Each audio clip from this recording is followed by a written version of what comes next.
India's relationship with Africa delivers the message of stability in a turbulent world, External Affairs Minister S. Jaishankar said on Thursday, speaking at the launch of the theme, website and logo of the upcoming 4th India-Africa Forum Summit. Mr. Jaishankar said India's ties with Africa are rooted in the common struggle of freedom from colonial rule and highlighted development partnership and capacity building as key areas of collaboration between the two sides.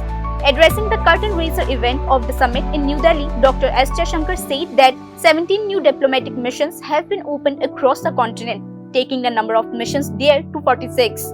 He added that this demonstrates India's long-term commitment to engaging with every region of the continent.